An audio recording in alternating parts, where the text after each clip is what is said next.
Cumprimento os irmãos com a paz do Senhor. Vamos orar. Deus querido, Deus amado, em nome de Jesus, aqui estou na sua presença, primeiro para te agradecer por mais essa oportunidade. Em nome de Jesus, Pai, estende as suas mãos sobre cada filho teu nessa hora. Pai querido, fala com cada um segundo a tua vontade, Deus. Que o Senhor venha nos tratar, que o Senhor venha, Deus querido, em nome de Jesus, continuar, Deus querido, fazendo a tua boa obra em nossas vidas. E que venhamos nos lembrarmos que mesmo em tempos difíceis como esse, ainda há esperança, ainda há um acalento, ainda há um consolo da sua parte, em nome de Jesus. Como o Senhor disse aos discípulos em João 14, que a morada está pronta. Então, em nome de Jesus, temos que crer que o nosso lugar não é aqui. E que esse pode ser o fim dos tempos, mas o Senhor é a nossa esperança. Em nome de Jesus. Amém, Senhor. Glória a Deus. Aqui estou mais uma vez para transmitir aos irmãos a palavra de Deus. A palavra de Deus que, segundo Paulo, deve ser pregada a tempo e fora de tempo, como ele disse a Timóteo. A palavra de Deus que deve ser ministrada como ela realmente é. Quando vem exortações, quando vem bênçãos, quando tem milagres, é dessa maneira que ela deve ser pregada. A palavra de Deus como ela realmente é, como Jesus ensinou a fazer. Pregue a palavra de Deus a toda criatura. Então é o nosso dever como cristão pregar a palavra de Deus. Abram suas Bíblias em Apocalipse, capítulo 3, do verso 7 ao verso 10, por enquanto. Vamos estar aí falando um pouquinho sobre as 7 cartas que Jesus escreveu às 7 igrejas em Apocalipse. E essa carta em especial é para mim uma carta que Deus escreveu a uma igreja que foi fiel a Ele. Então, em nome de Jesus, vamos nos concentrarmos na palavra nesse momento. Não sei se você está assistindo no celular ou na TV, mas em nome de Jesus, vamos nos concentrar agora. Apocalipse 3, 7, diz assim: E ao anjo da igreja que está em Apocalipse escreve, isto diz o que é santo, o que é verdadeiro, o que tem a chave de Davi, o que abre e ninguém fecha, fecha e ninguém abre. Verso 8, Eu sei as tuas obras, eis que diante de ti pus uma porta aberta e ninguém a pode fechar. Tendo pouca força guardaste minha palavra, e não negastes o meu nome. Verso 9, Eis que eu farei aos das sinagogas de Satanás, aos que se dizem judeus e não são, mas mentem. Eis que eu farei que venham e adorem prostrados a teus pés, e saibam que eu te amo, disse o Senhor Jesus. Verso 10, Como guardaste a palavra da minha paciência, também eu te guardarei da hora da tentação que há de vir sobre todo o mundo, para tentar os que habitam na terra. Só até aí. Primeiro, deixa eu te fazer umas perguntas. Até onde vai a tua fidelidade a Deus? E essa pergunta é o tema da mensagem.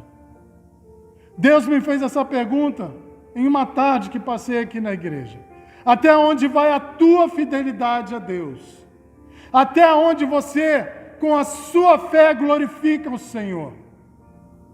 Até onde você é capaz de ser fiel a Deus? Até onde? Até onde suportaste as aflições por amor a Cristo? Voltemos ao texto. Quem escreveu e por que escreveu? E a quem foi destinada essa carta de Filadélfia? João, exilado na ilha de Patmos, em seus últimos dias de vida. Talvez, como alguns historiadores dizem, ele seja o apóstolo mais velho de Jesus ainda vivo. João era apóstolo de Jesus. Não João Batista, porque João o Batista era primo de Jesus. Mas esse aqui de quem nós estamos falando é João o apóstolo de Jesus. Alguns historiadores vão dizer que talvez ele seja o apóstolo mais velho de Jesus ainda vivo. Ele foi exilado na ilha de Patmos. Patmos era uma pequena ilha rochosa situada no mar Egeu, cerca de 80 quilômetros do litoral da cidade de Éfeso, na costa da Ásia Menor. Pois bem, João é arrebatado em Patmos, e nesse arrebatamento ele vê o Senhor Jesus em toda a sua glória. Jesus faz João escrever 7 cartas às 7 igrejas, que estão situadas na Ásia. Agora, o que era tão importante dizer às 7 igrejas? O que era tão importante dizer às igrejas da Ásia? O que já não foi dito nos evangelhos? O que já não foi dito no Antigo Testamento? Por que escrever 7 cartas agora? Você precisa entender que as 7 igrejas representam pelas suas falhas e vitórias, igrejas em nosso tempo. Nos dias de hoje vemos igrejas assim, eu e você. E aí eu vou mais longe. A Bíblia diz que eu e você somos a igreja. Eu e você somos o templo do Senhor. Então essas igrejas aqui representam a nossa vida como cristão. Entendeu? Como sei disso? Olha o que diz a palavra de Deus. Apocalipse 1:9. Eu, João, que também sou vosso irmão, na aflição e no reino de Deus, e na paciência de Jesus Cristo. Opa! João se considerava nosso irmão, porque ele também sofria as aflições do tempo presente dele. E mesmo assim ele ainda foi fiel a Jesus. Apocalipse 1:10 diz assim: eu fui arrebatado em espírito no dia do Senhor, e ouvi de trás de mim uma grande voz como trombeta. Opa! Uma grande voz como trombeta. Já dá para desenhar quem era que estava atrás dele. Já não era uma pessoa comum, não era alguém que falava comum. Pois bem, essa voz era Jesus falando com João. E ele diz a João no verso 11: o que vês? Olha, João, para as igrejas, o que vês? Escreve-o no livro e envia às 7 igrejas que estão na Ásia. O que você está vendo, João? Escreve. E o que você escrever, você vai enviar para as igrejas. E aí Jesus relata quem são as igrejas: Éfeso, Esmina, Pérgamo, Tiatira, Sardes, Filadélfia e Laodiceia. João diz que não se aguentou de curiosidade e se virou para ver quem era que falava com ele. Ele viu o Senhor Jesus, para resumir, cabelos brancos como a neve, olhos como de fogo. João não aguenta de pé e cai aos pés de Jesus. Jesus põe sua mão direita em João e diz a ele: não temas, eu sou o primeiro e sou o último. E diz ainda que tem as chaves do inferno e da morte. A palavra de Deus diz em João 1 que ele era o Verbo. O Verbo estava com Deus e o Verbo era Deus. Ou seja, ele é o primeiro, não tem outro. E ele vai ser, e ele é o último.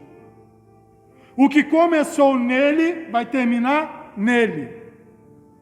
Ele começou criando o mundo, e ele vai começar arrebatando os seus, vai terminar arrebatando os seus desse mundo.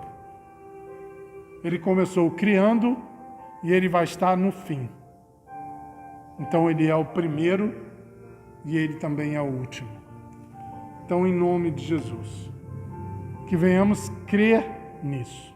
Amém? Tá, presbítero, entendi. João foi arrebatado, viu Jesus, Jesus falou com ele e fez ele ver a situação das 7 igrejas. E relatar em um livro e enviar para as igrejas. Ok? Mas depois de todos os evangelhos, depois de tantas exortações e direções dadas em sua palavra, por que enviar essas cartas? Porque depois de falar nos evangelhos, Jesus ainda achou necessidade de enviar as cartas às igrejas. Primeiro, o fim dos tempos estava chegando. Segundo, para despertá-las. Esse pode ser o fim dos tempos para nós. Mas como cristãos, devemos estar atentos à volta de Jesus. Jesus está voltando. Pode não ser hoje, pode não ser amanhã. Mas a palavra dele ainda me relata que ele está voltando. Mas até onde vai a tua fidelidade? Essa noite, essa pergunta vai mexer comigo, com você. Mas depois de tudo isso, porque cada igreja em algum momento estiveram firmes, mas algo aconteceu que fez com que elas desanimassem. Como sei disso? É só ler as cartas. Pegue o livro de Apocalipse, do 1 ao 3, e leia as cartas escritas às igrejas. Cada igreja teve uma peculiaridade. Cada igreja teve um ponto forte e um ponto fraco. Cada igreja teve um elogio e também uma exortação. Então vamos à primeira igreja. A primeira carta escrita foi à igreja de Éfeso.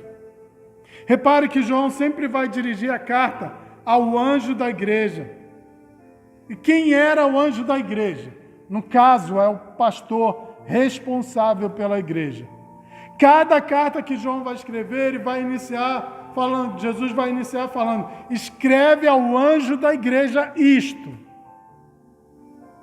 Ao pastor da igreja. Escreve isso para ele. Cada uma das 7 igrejas tinha um pastor que era responsável pela igreja. Esses pastores receberam essa carta.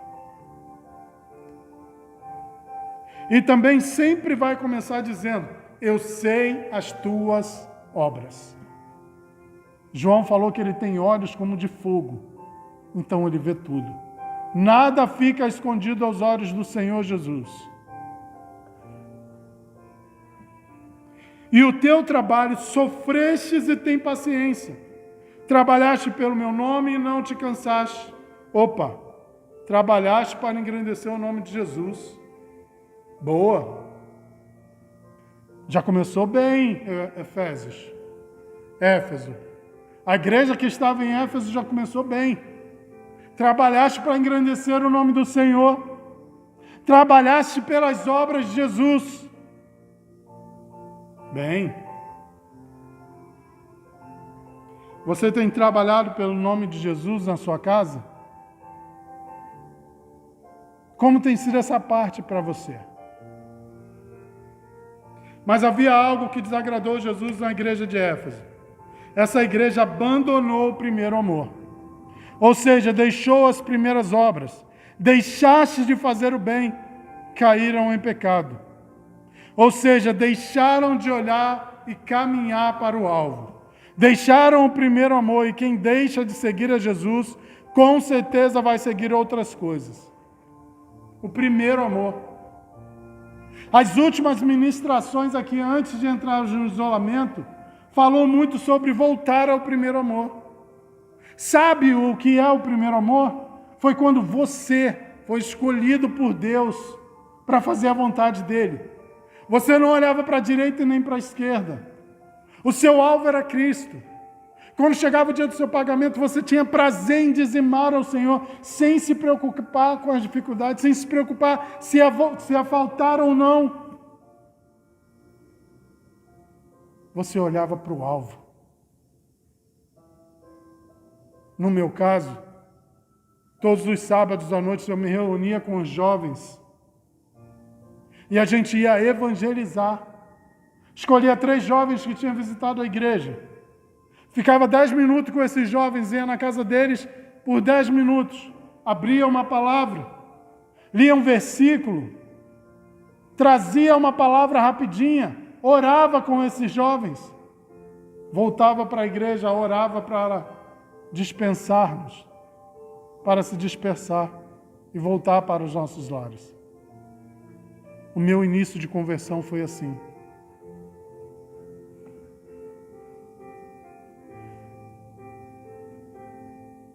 O meu início de conversão foi assim. Mas Jesus ainda acredita na igreja.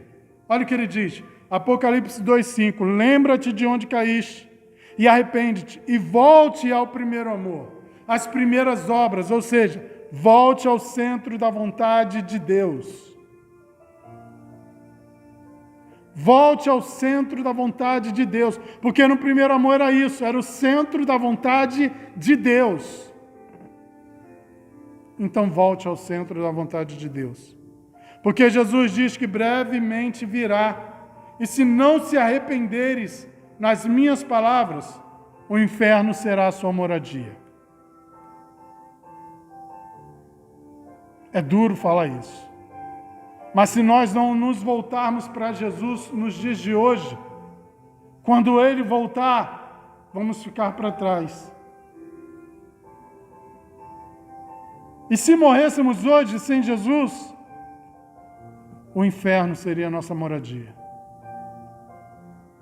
Segunda carta, a igreja que está em Esmirna, Jesus escreve isso, Apocalipse 2:8. Eu sei as tuas obras, e tribulação, e pobreza, e blasfêmias, dos que se dizem judeus e não são, dos que se diziam.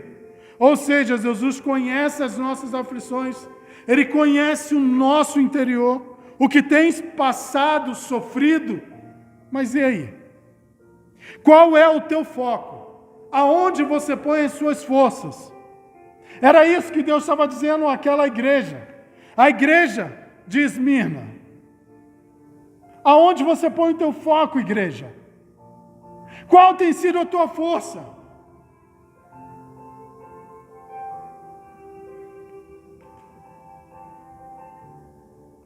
Jesus conhece o seu interior e o meu.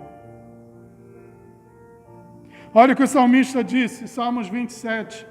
Uns confiam em carros, outros em cavalos, mas nós faremos menção do nome do Senhor. E você? Também tem feito menção do nome de Deus? Ou seja, a minha confiança está em Deus. E aí, ao confiarmos em Deus, muitos podem pensar, agora que estou em Jesus, acabou, não vou mais sofrer. Mas olha o que Jesus diz, Apocalipse 2:10. Nada temais das coisas que hás de padecer. Eis que o diabo lançará alguns de vós na prisão, para que sejais tentados, e tereis uma tribulação de 10 dias. Ô louco! A igreja já estava sofrendo perseguição. Ô louco! Olha isso! A igreja já estava sofrendo tribulação, pobreza, blasfêmia, daqueles que se diziam ser cristãos e não eram. E ainda iam sofrer mais.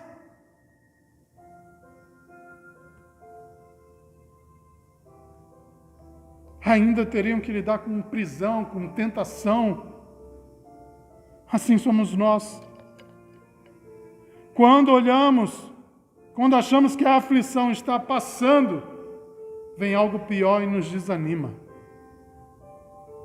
Mas olha o que Jesus disse, João 16:33. Tenho-vos dito isso, para que em mim tenhas paz. No mundo tereis aflições. Mas tem de bom ânimo. Eu venci o mundo. Quando Jesus fala que Ele venceu o mundo, nós olhamos para Jesus só nos 33 anos. Mas Ele também foi criança, Ele também foi adolescente e alcançou a vida adulta.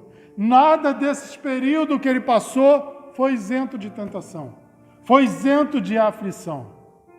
Por isso Ele tinha propriedade para falar, eu venci o mundo.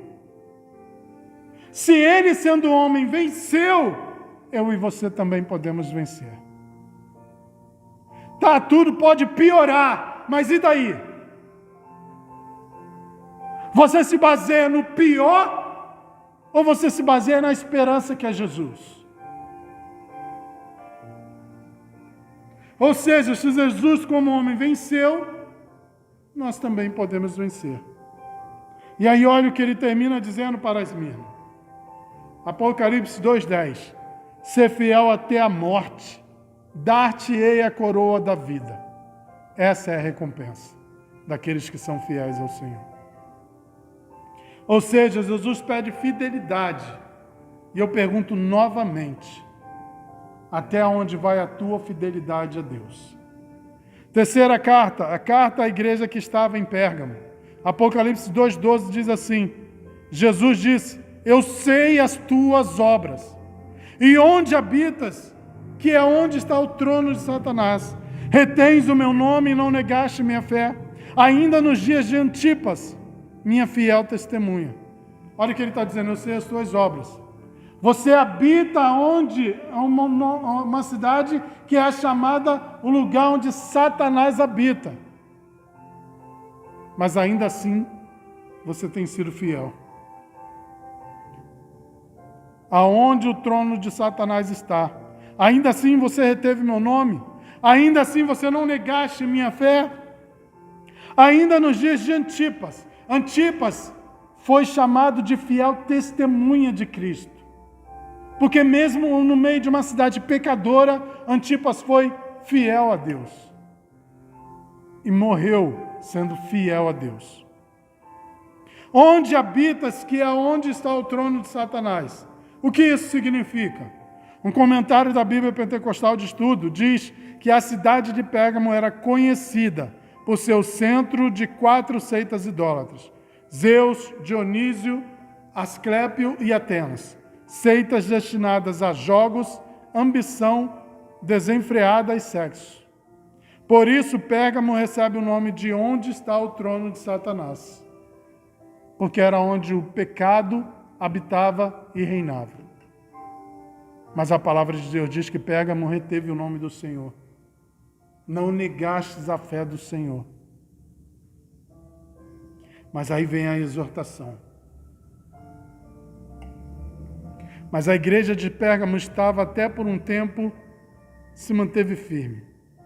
Mas porém, entretanto, Jesus a exorta, Apocalipse 2,14. Mas umas poucas coisas tem contra ti. Opa!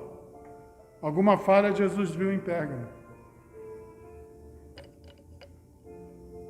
Será que Jesus está vendo alguma falha em mim e em você nesse momento?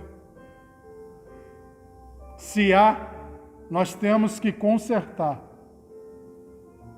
Se há, nós temos que pedir perdão a Deus e tentar consertar, fechar a brecha.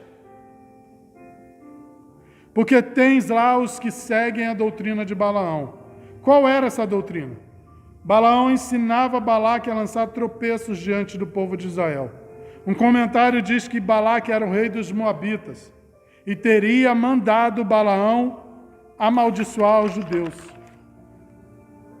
Ou seja, Balaão estava lançando tropeços ao povo de Israel. E aqui eu faço uma pergunta. O que você tem seguido como doutrina?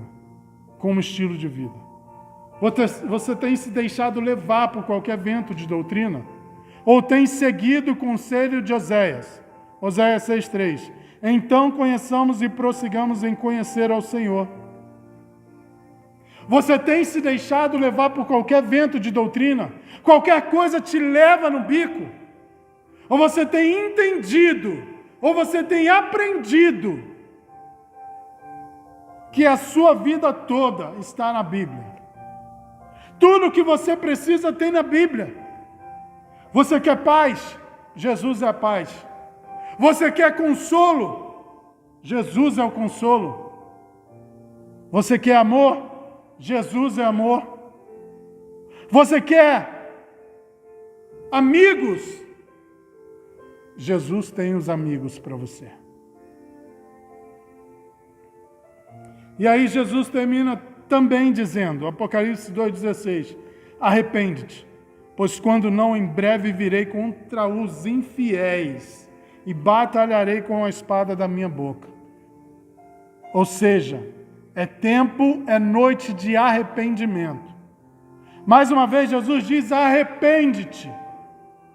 A igreja de Éfeso, ele disse: arrepende-te, volta ao primeiro amor. Aqui, Jesus está dizendo: olha, há algum tempo vocês levaram por doutrinas erradas, mas é o tempo de se arrepender e voltar à minha palavra, voltar ao centro da minha vontade. É isso que Jesus está dizendo. Arrepende-te. É noite de arrependimento. Quarta igreja, a igreja que estava em Tiatira. Apocalipse 2,19 diz assim: eu conheço as tuas obras, disse Jesus. O teu amor, o teu serviço, a tua fé, a tua paciência e as tuas últimas obras não são como as primeiras. Ok. Beleza. Essa igreja tem o quê? Amor. Essa igreja faz a obra de Deus. Essa igreja tem fé, é paciente. Mas então o que Jesus viu de ruim em Tiatira? Apocalipse 2,20. Mas tenho contra ti. Opa! Já tem alguma coisa aí que não agradou Jesus. Que tolerastes que Isabel, que se diz profetiza, ensine e engane os meus servos para que se prostituam e comam sacrifícios de idólatras. Ou seja, tolerastes o pecado no meio do meu povo. Toleraste que o pecado guiasse o meu povo para o abismo. Jezabel, no tempo dela, era considerada a maior pecadora, porque ela afligiu um homem chamado Elias. Ela caçou Elias, por Elias ser um profeta de Deus. Então aqui ela é citada como alguém que ensina e engana. Ou seja, a igreja que estava em Tiatira permitiu que o pecado guiasse os servos do Senhor em Tiatira. E tirou deles o foco. Uma igreja que tolerou o pecado entre os irmãos e fez com que a igreja pecasse. E qual era o destino reservado?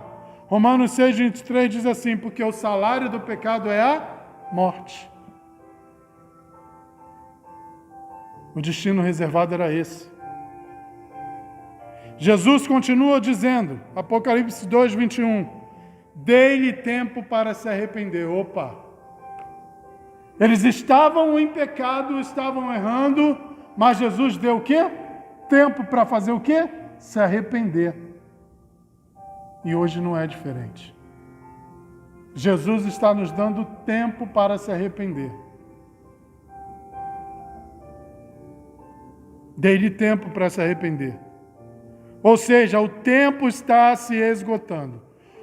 Esses últimos dias, temos visto muitas profetadas por aí. Mas verdade seja dita, talvez sejam os últimos dias. Talvez sejam os últimos dias do mundo. Talvez sejam os dias que antecedem a volta de Jesus. Nós não sabemos. Porque a palavra de Deus diz que Jesus disse aos discípulos que ele voltaria, mas que nem ele mesmo saberia quando. Mas pode ser nesse tempo. Então ele ainda está dando tempo para nos arrependermos. Se arrependa dos seus pecados. Se alguma coisa te afastou de Jesus, é o tempo de voltar. Ainda há tempo para você voltar. Sei que você está aí pensando, nossa, mas eu já fiz tanta coisa errada desde que começou essa quarentena. Eu já errei com o Senhor tantas vezes, que eu acho que não tem jeito para mim, hein? Tem sim. Tem sim. Ainda há tempo, porque Jesus disse que deu tempo para Tiatira. Então há tempo para nós nos arrependermos.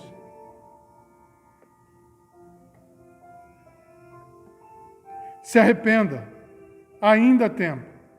Jesus está voltando porque o fim do não arrependido é trágico. O fim do não arrependido é trágico.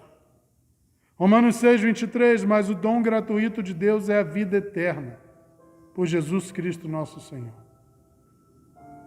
É o alívio, é a esperança, é a vida.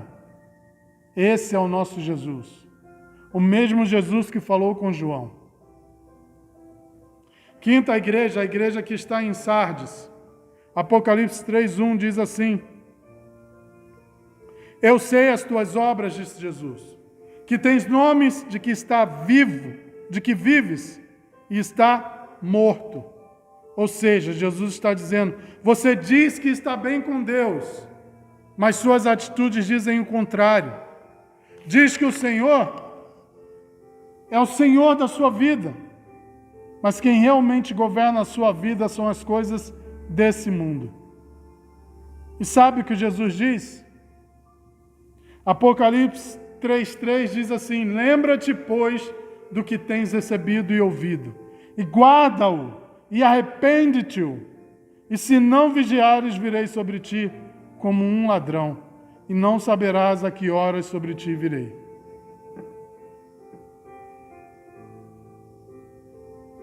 Está em cima do muro. Você diz que está bem com Deus, mas lá no fundo você sabe que não está. Eu não estou orando, eu não estou lendo a Bíblia, nem louvores eu tenho escutado. As coisas desse mundo estão me vencendo. O que está acontecendo no mundo está me desesperando.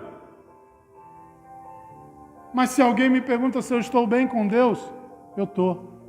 Eu digo que estou. Mas lá no fundo eu sei que não estou. Mas Jesus diz de novo, lembra-te do que tem recebido e ouvido, ou seja, lembra da palavra de Deus que tem sido pregada, o que Deus tem te falado através de sua palavra. Porque se não vigiares, virei como um ladrão, e você não sabe quando o ladrão vem, sabe? Não sabe. E se você não estiver pronto, se você estiver no erro, é isso que Jesus está falando. Se conserta. Porque eu virei como ladrão, você não sabe a hora que eu vou vir, mas eu vou vir. Eu vou voltar. E se você não estiver comigo, se você não estiver bem comigo, se você não tiver guardado a minha palavra,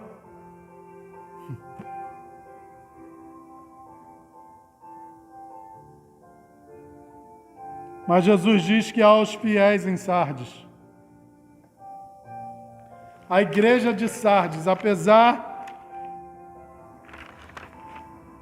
de dizer que está bem e não está, ainda tinha aqueles que estavam. E olha o que Jesus vai dizer, Apocalipse 3:4. Mas também tem em Sardes algumas pessoas que não contaminaram suas vestes, e comigo andarão de branco, porquanto são dignas disso. Eu quero crer que você e eu somos essas pessoas. Pessoas que não se contaminaram com esse mundo. Pessoas que não se contaminaram com as coisas desse mundo. Pessoas que não contaminaram as suas vestes. Pessoas que permaneceram fiéis ao Senhor. Somos nós. Eu quero crer nisso. Que nós vamos andar com Jesus de vestes brancas. Olha a recompensa que Jesus nos dá. Jesus dá a esses que não se contaminaram. Apocalipse 3:5. O que vencer será vestido de veste branca. Opa! Já gostei disso. De maneira nenhuma arriscarei seu nome do livro da vida. Lindo. Não, você não entendeu. Jesus disse que esses em Sardes que foram fiéis e não se contaminaram, vão vestir veste branca e ainda não terão o seu nome riscado do livro da vida. E andarão com Jesus. somos nós. Eu quero crer que somos eu e você, que estamos aqui perseverando no meio disso tudo, aguardando a volta de Jesus, no ânimo, na força, na fidelidade ao Senhor. Até onde vai a tua fidelidade? Você tem guardado a palavra de Deus? Você tem guardado o que Deus tem te ensinado e tem posto em prática agora em casa? Porque agora estamos impossibilitados de estar na igreja. Mas logo, logo voltaremos a estarmos juntos. Mas como vai estar o seu ânimo depois disso tudo? A tua fidelidade depois disso tudo? Você tem sido fiel a Deus em tudo? Tem devolvido aquilo que é do Senhor? Nos momentos mais difíceis, você tem confiado em Deus, ao invés de agir com suas forças? Fidelidade em meio a tantos problemas foi o que marcou a vida desses irmãos em Sardes, que não se contaminaram. Então faço a você a pergunta que me fizeram essa semana. Você está bem com Deus? Esses dias isolados em suas casas têm aproximado você de Deus ou das coisas desse mundo? A sétima igreja, a igreja que estava em Laodiceia. Apocalipse 3,15 diz assim: eu sei as tuas obras, que nem és frio nem é quente, tomara que fosse frio ou quente. Porque és frio, porque é frio, não é frio nem quente, vomitar-te-ei da minha boca. Ou seja, conheço você. Está com um pé na igreja e no mundo. Não se decidiu? Está em cima do muro? Você que ainda não serve ao Senhor 100%, está em cima do muro? Um dia está na igreja, no outro dia está no mundo. Esses aí Jesus não quer. Esses aí Jesus vomita. Esses aí nem pense que estão indo para o reino dos céus. Porque Jesus disse, quem dera que fosse frio ou quente, porque assim você tivesse decidido. Porque assim você estaria ou no mundo, ou estaria aqui, na minha presença. Mateus 6,24 diz assim: ninguém pode servir a dois senhores, pois odiaria um e amaria o outro, ou se dedicaria a um e desprezaria o outro. Ou seja, escolha o mundo e se jogue nos prazeres da carne, ou se jogue nos braços de Deus de uma vez.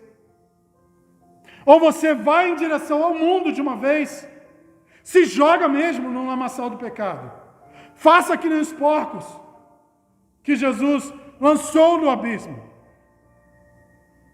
Se jogue no pecado, se jogue nos prazeres da carne. Ou sirva a Deus 100%. Ou esteja na presença de Deus 100%. Era isso que Jesus estava dizendo. Laodiceia ficou tão conhecida por adquirir riquezas incontáveis. A igreja era rica, a ponto de esquecerem quem os abençoou. Chegaram a dizer que não tinham falta de nada, mas não conheciam a pobreza, o não ter o que comer, e não sabiam que eram pessoas sem a graça de Jesus.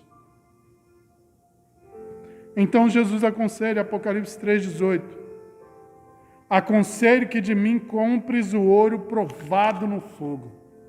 Ou seja, para o ouro ser puro, limpo de impureza, o ouro tinha que passar pelo fogo. Assim somos eu e você. Para sermos bons cristãos, temos que passar pelas adversidades da vida. Elas fazem parte do cristianismo. E Jesus termina dizendo, Apocalipse 3,20: eis que estou à porta e bato. Se alguém ouvir a minha voz, abrir a porta, eu entrarei em sua casa, cearei com ele e ele comigo. Está ouvindo a voz de Jesus? Você está sentindo Jesus arder no seu coração? Então esse é o momento de você deixar Ele fazer parte da sua vida. Pergunte a Ele o que Ele quer da sua vida.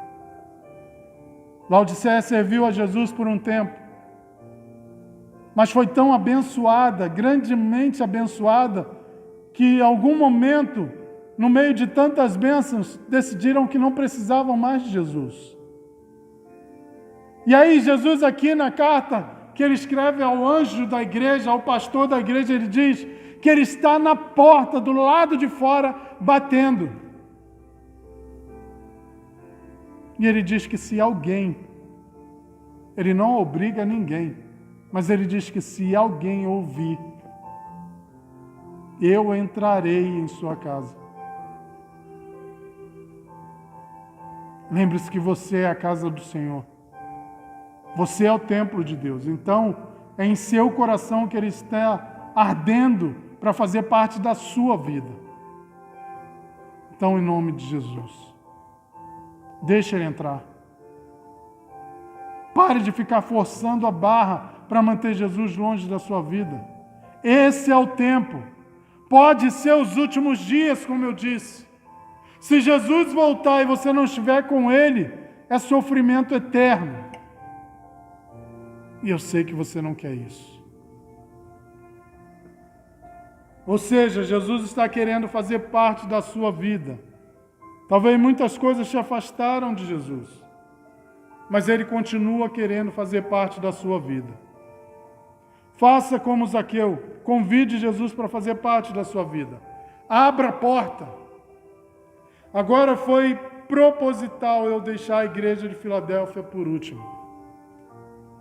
A igreja de Filadélfia era a sexta igreja.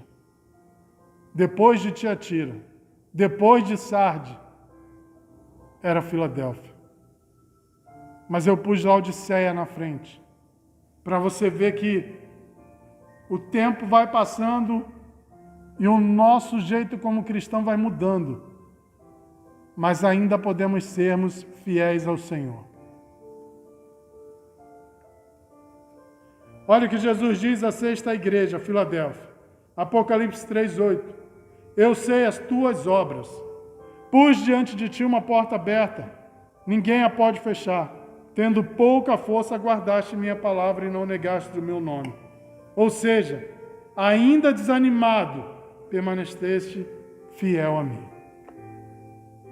Filadélfia tinha pouca força. Dá para imaginar que ela sentia desânimo, como eu e você. Mas ela não negou o nome do Senhor. Ela permaneceu firme. Guardastes a minha palavra, e aqui eu acredito que Filadélfia lembrou do que o salmista disse. Salmo 119:11. Guardei no coração a tua palavra, para eu não pecar contra ti.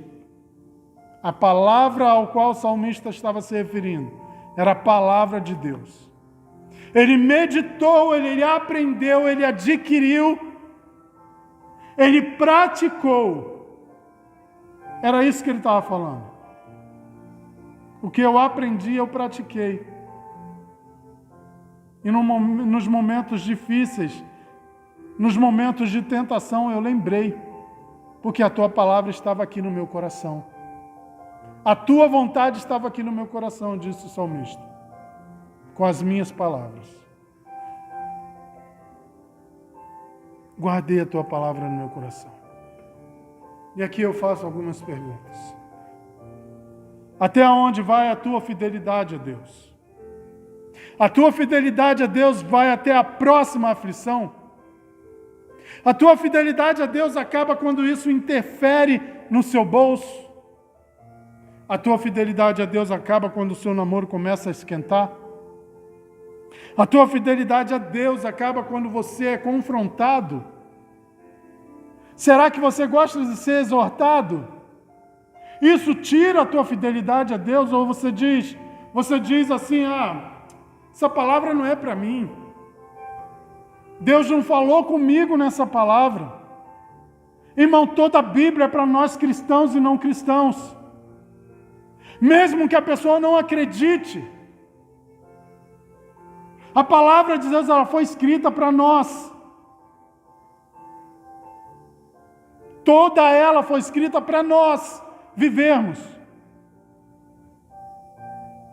Paulo estava indo para perseguir os cristãos ali em Damasco. E quando ele foi pedir cartas para ir a Damasco, um dos sacerdotes disse para o outro assim, disse para Gamaliel: ouviu, você vai deixar Paulo ir? Aí Gamaliel disse assim: olha, deixa ele ir. Se for para prosperar esse pensamento dele de perseguir os cristãos e prender, vai prosperar. Mas se não for, não vai. A palavra de Deus é para todos nós. O mesmo Jesus que era a palavra no início, o mesmo Jesus que foi homem no Novo Testamento, o mesmo Jesus que é Espírito hoje, é esse Jesus que está aqui. Até onde vai a tua fidelidade a Deus?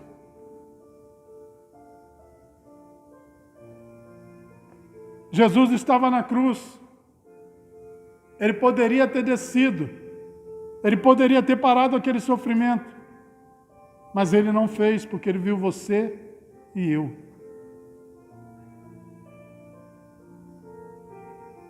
Ele foi fiel até o fim. Filadélfia foi marcada por sua fidelidade. Filadélfia foi marcada porque, mesmo em algum momento tendo fraqueza, ela foi fiel. Por guardar a palavra de Deus, Filadélfia foi marcada. E você? O que tem marcado você como cristão? Diz aí. Pensa nisso. O que tem me marcado como cristão? A recompensa pela fidelidade de Filadélfia a Deus, da igreja que estava em Filadélfia, foi essa. Apocalipse 3:10. Como guardaste a palavra da minha paciência, também eu te guardarei na hora da tentação, que há de vir sobre o mundo, para tentar os que habitam na terra. E aqui eu quero terminar. Até onde vai a tua fidelidade a Deus? Filadélfia, mesmo passando por momentos difíceis, permaneceu fiel. A palavra de Deus diz que João já estava nos últimos dias de sua vida. E ainda assim Jesus usou a vida dele para falar com a igreja. Você é como a igreja de Efésio que esqueceu o primeiro amor? Que precisa voltar ao primeiro amor? Você é como a igreja de Esmina que precisa se arrepender dos seus pecados? Ou você é como Filadélfia que manteve sua fé e tem mantido a sua fé no meio disso tudo? Jesus tinha sido avisado que Lázaro estava doente, mas ele esperou mais um pouco, porque ele disse para a irmã, para a mulher de Lázaro, para Maria, que a doença de Lázaro não era para a morte, mas era para a vida.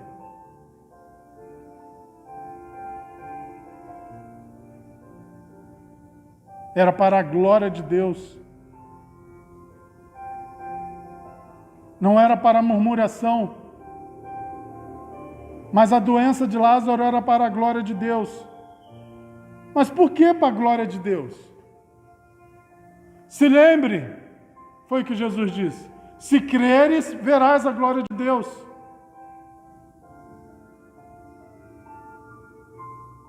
Jesus esperou 4 dias depois da morte de Lázaro.